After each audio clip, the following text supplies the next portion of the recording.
Ritual of Raven looks like your standard cozy farming sim.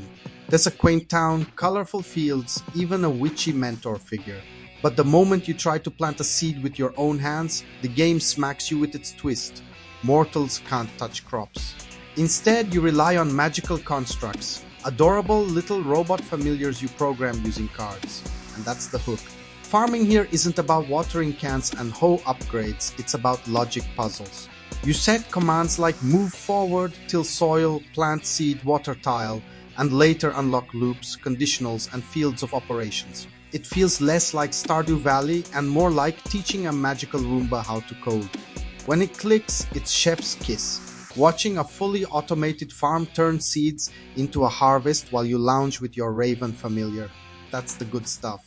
There are even puzzles designed to test your programming chops, forcing you to solve tasks with limited cards. They're not brutal, but they push you to think differently.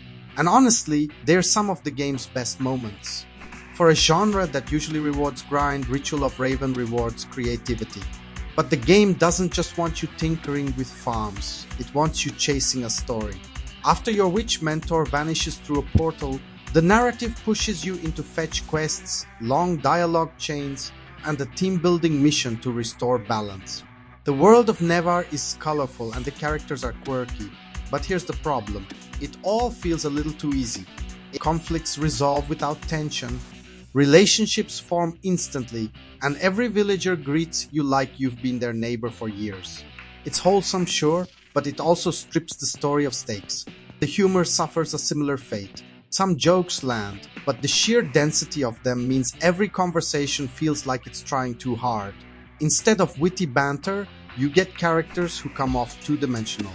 Compare it to the heart and depth of Stardew's townsfolk. It doesn't hit the same emotional weight. Mechanically, there are some snags too.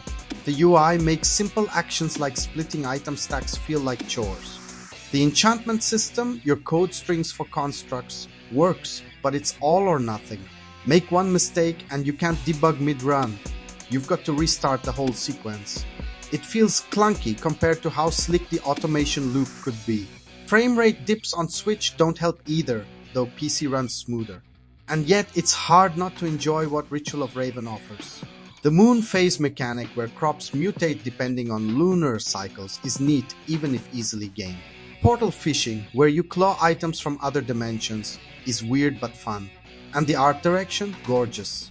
Pastel palettes, cozy chibi designs, and an ethereal soundtrack that makes you want to curl up with tea while your constructs farm for you.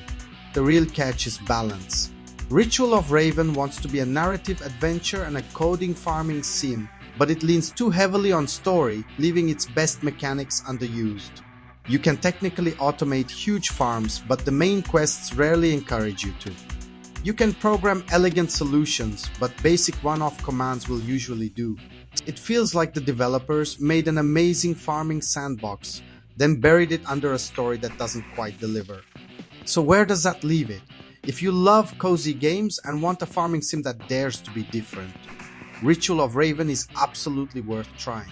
Its automation twist is fresh, and when it works, it's deeply satisfying. But if you're here for deeper relationships, meaningful conflict, or endlessly expanding farms, this might feel more like a spell half-cast. At Veteran Game, we'll give it straight. Ritual of Raven is clever, cozy, and colorful, but it doesn't always trust its best ideas. Still, it's a step toward a new kind of farming sim, and that alone makes it worth a look.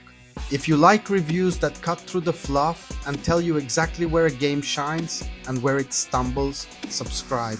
Hit that like if you trust a raven to manage your farm. And let us know in the comments, would you rather play a farming sim that focuses on cozy story, or one that lets you break the economy with pure automation?